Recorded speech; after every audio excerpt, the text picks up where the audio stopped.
আমি একটা বিষয় বলতে চাচ্ছি যে এটা আজকের এই র্যালি, এতে যারা আনন্দ পায় তারাই হচ্ছে মওলা আলীর প্রেমী। এই দিনটি পালন করছে, তিরস্কার করছে, রাগান্বিত হচ্ছে, এটা তাদের কাছে ভালো লাগছে না, তাহলে তারা হচ্ছে আলী বিরোধী সম্প্রদায়, যেটা এজিতি সম্প্রদায়। তো আমি সংক্ষিপ্তে পরিচয় বলতে চাচ্ছি যে এজিতি সম্প্রদায়ের বৈশিষ্ট্য কি আর মওলা আলীর এই ধারার বৈশিষ্ট্য কি। আমি অল্প স্বল্প পরিসরে কথাটাকে তুলে ধরতে চাচ্ছি। আমি একজন কোরআন গবেষক হিসেবে দেখলাম যে যারা আদম কাবায় আল্লাহকে সেজদা করে তারা সব আলীর অনুসারী, যারা আদম কাবায় আল্লাহকে সেজদা করে না তারা এজিতের অনুসারী, অন্যান্য সমস্ত ইবলিসের অনুসারী। তো আমি তাহলে এখন যদি মনে করি যে আদম কাবায় আল্লাহকে সেজদা করাটা হচ্ছে ভুল পথ, তাহলে যারা করছে না তারা সঠিক। আর যদি আদম কাবায় আল্লাহকে সেজদা করাটা যদি সঠিক হয়, যারা এর সাথে বিরোধ করছে তারা ভুল পথে আছে। তো আমি একটু পরিসরে বলতে চাচ্ছি, আল্লাহ রব্বুল আলামিন আমাদেরকে আমানত দিল। বুঝছেন কি বস্তু আমানত দিয়েছে? তা আমার এ ব্যাপারে অনেক ভিডিও আছে, আমি কোরআন দিয়ে প্রমাণ করেছি যে মানুষকে আমানত দিয়েছে, অন্য কোনো জাতিকে দেয় নাই। তাহলে মানুষ এবং অন্য জাতির সাথে পার্থক্য আছে চেহারা মোবারক। এই চেহারা মোবারকটা হচ্ছে আল্লাহ পাকের দেওয়া আমানত। তো আমি আমানত শব্দ দিয়ে বুঝাই যে আমানতটা আছে ফেরত দেওয়া লাগবে। যদি কেউ আমানত ভোগ করে ফেরত না দেয় তে আমানতের খেয়ানতকারী। তাই তো কথাটা। আমি আল্লাহ পাকের চেহারা মুবারক আমার কাছে দিয়েছে আমানত স্বরূপ, আমি কোনোদিনই এইটারে আল্লাহর কাছে জমা খরচ দিলাম না, জমা করলাম না, তাহলে আমি আমানতের খেয়ানতকারী। আমাকে জমা করতে হবে কিভাবে? আমার এই চেহারা আমার রবের কাছে আদম কাবাই সেজদার মাধ্যমে সমর্পণ করতে হবে। যারা আদম কাবাই আল্লাহকে সেজদাকারী হয়েছে তারা তাদের আল্লাহর দেওয়া আমানত আল্লাহকে ফেরত দিয়ে নিজে। আরেকটি বিষয়, যারা এখনো আদম কাবাই আল্লাহকে সেজদা করে নাই তাদের রাইফেল বস্তু তাদের কাছে রেখে দিয়েছে, তাদের পাওয়ার তাদের কাছে রেখে আমানত তারা জমা দেয়। যেমনটা আমাদের 1971 সালে মুক্তিযুদ্ধ হলো, সরকারের পক্ষ থেকে তাদেরকে অস্ত্র দিচ্ছিল রাইফেল। তো যখন শেষ হয়ে গেল যুদ্ধ তখন সরকারের ঘোষণা তুমি রাইফেল জমা দাও। তো যারা রাইফেল জমা দিল তারা হচ্ছে তাদের দেওয়া আমানত ফেরত দিল, আর যারা জমা দেয় নাই তারা আমানতের খেয়ানত করেছে। ঠিক আমরা আল্লাহ রাব্বুল আলামিনের দেওয়া আমানত এই চেহারা মুবারক, আমি যখন আমার এই চেহারা মুবারকটা আমার গুরু হযরত নিজামুদ্দিন আহমেদ চিশতির কাছে সেজদার মাধ্যমে সমর্পিত হলাম, আমি আমার জমা দিছি। তো আমার আর রাইফেল আমার কাছে নাই, আমার ইচ্ছা শক্তি সব আমার গুরুর উপরে। তাহলে আমানত বস্তু যারা এখনো জমা দেয়নি তারা আমানতের খেয়ানতকারী। আর আমি সেটা দেখি আমাদের এই মওলা আলীর রেসালত প্রাপ্ত দিবসে আমি পরিচয় পর্ব তুলে ধরতে চাই যে যারা যারা আদম কাবাই সেজদাকারী তারাই আমানত জমাদানকারী, আর যারা আমানত জমা দেয় নাই তারা হচ্ছে এরকম ভাবে আমানতের খেয়ানতকারী। তবে আরেকটি পরিসরে কথা বলতে চাই, সেটা হচ্ছে যে আল্লাহ পাকের নিজের আকৃতি আদমকে আমানত স্বরূপ দিল এবং নিজের সমস্ত ইচ্ছা শক্তি স্বাধীনতা আদমকে দিয়ে দিল, এবং কি সেখানে দেখা যাচ্ছে যে তার নিজের সত্তা রুহু সেখানে প্রতিষ্ঠিত করলো। অল বডি ফিটনেস আল্লাহ পাকের একটা ডুপ্লিকেট হয়ে গেল না, কি গো, একটা মডেল হয়ে গেল না। তো আল্লাহ পাকের মডেল, আল্লাহ পাকের ডুপ্লিকেট এই মানুষ। যদি এখানে ফেরেশতাদের দিয়ে আদমকে সেজদার হুকুমটা না দেওয়া হতো তাহলে আদমের এই মডেল আল্লাহর মডেলে আদমটা আল্লাহর ক্ষেত্রে অবৈধ হয়ে যেত না। আল্লাহ পাকের পরিচয় পর্ব বহনকারী আরেকজন ব্যক্তির সত্তা পৃথিবীতে চলাফেরার ভিতরে চলে যেত না, সেক্ষেত্রে অবৈধ হয়ে যেত না। আমি এটা বলতে চাচ্ছি, যদি আদম কাবাই আল্লাহকে সেজদার হুকুম আল্লাহ পাক না দিত ফেরেশতাদের দিয়ে, তাহলে কিন্তু যত যুগ যুগ ধরে এই মানুষ পৃথিবীতে বিচরণ করছে এরা সব আল্লাহ পাকের শরীক অবস্থায় বিচরণ করছে। এরাই হচ্ছে শরীক, যে আমি আল্লাহ পাকের সমস্ত ক্ষমতার মালিক অথচ আমি সেজদা করি নাই, তাহলে আমি হচ্ছে আল্লাহ পাকের সাথে তার আকৃতির সাথে শরীক করলাম। তার ক্ষমতার সাথে শরীক করলাম।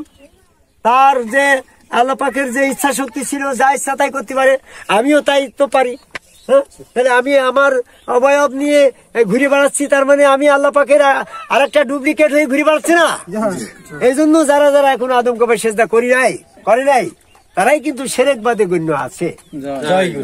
এই দুটা পয়েন্টে পরে আমি আজকের এই পবিত্র ঐতিহাসিক 18 জুলাই তারিখে পৃথিবীর সকল মানুষকে বলতে চাচ্ছি, যারা আদম কবাই আল্লাহকে সেজদাটাকে শিরক মনে করছে, আসলে বিষয়টা কিন্তু উল্টে গেল। যারা আদম কবাই সেজদা করছে না, তারাই আল্লাহ পাকের অস্তিত্বের সাথে শিরক হচ্ছে। আর একটা ক্ষমতা অনেকে আমাদের সাধুবাদের ভিতরে বলে, যদিও আমার সময় খুব সংক্ষিপ্ত, আমি শুধু এতটুকু বলতে চাচ্ছি যে অনেকেই বলে যে এরকম ভাবে নিজেকে চিনলে তার রবকে চেনা যায়। তো নিজেকে চিনতে যায় আমি খুঁজে পেলাম, আমি যা ইচ্ছা তাই করছি, আমি খাচ্ছি, আমি যাচ্ছি, আমি ইচ্ছা করলে যা কিছু তাই করতে পারছি। তাহলে আমার ভিতরে শক্তি আছে, তাহলে আমি রবের একটা ডুপ্লিকেট হয়ে গেলাম না রফিকুল? তাহলে আমি যদি এরকম এই নিজেকে চিনিয়ে বুঝিয়ে জ্ঞান গরিবানা করিয়ে করিয়ে যদি আমি আল্লাহ চিনে ফেললাম, তাহলে নমরুদ্ধ ফেরাউন তো নিজেকে আল্লাহ দাবি করে, তারাও তো আল্লাহ চিনা হয়ে যাবে।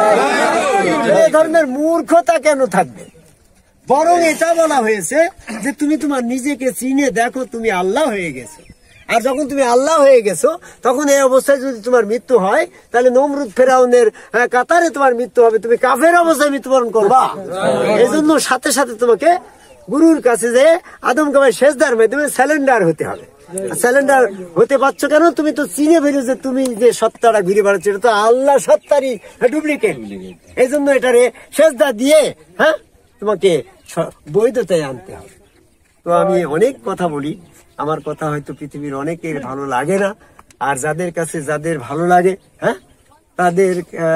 তাদের সবকিছুই তারা গুরুর বিষয়টা পজিটিভলি বোঝে। তো আমি সংক্ষিপ্ত পরিসরে বলতে চাচ্ছি আজকে যে আমরা যারা এই কথাটাকে আমি শুধু একটা লজিক দিয়ে বাস্তবতায় আনতে চাই।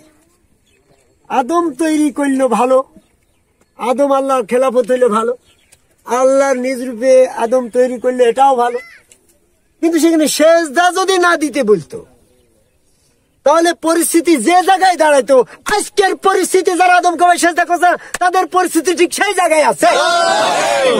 একটু সতর্ক হবেন। যদি আল্লাহ আদম সেজদার হুকুম না দিত, আল্লাহ পাক নিজেই নিজের পথে একটা অবৈধ জিনিসের সূচনাকারী হয়ে যেত। আমি আরবিক সাহিত্যের উপর মাসাজ করছি, একটু উপমা দিলে বোঝা যায়।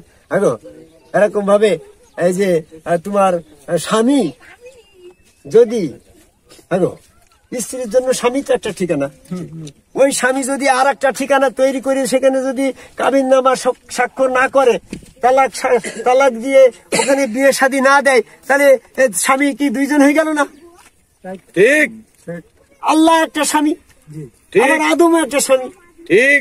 সেক্ষেত্রে তো দুইটাই বৈধ, তাহলে সেটাকে গণ্য হয়ে গেল না? এই জন্য আল্লাহ নিজের সাবজেক্টটা তালাক দিয়ে আদমের কাবিননামায় সই করে এখান থেকে আল্লাহ পাকের যে আমি আল্লাহ আজকে থেকে আর তোমাদের সেজদা গ্রহণকারী না, সেজদা গ্রহণ করবে আদম। আমাদের এখানে বাড়ি তোমার মনে হয় জানা আছে, তুমি তো বয়স্ক, আমি তখন খুব ছোট ছিলাম। ছেলা পাগল মিলে একটা লোক ছিল, সে কিন্তু দেওনা পাগল হয়ে গেল, তার বউ ছিল।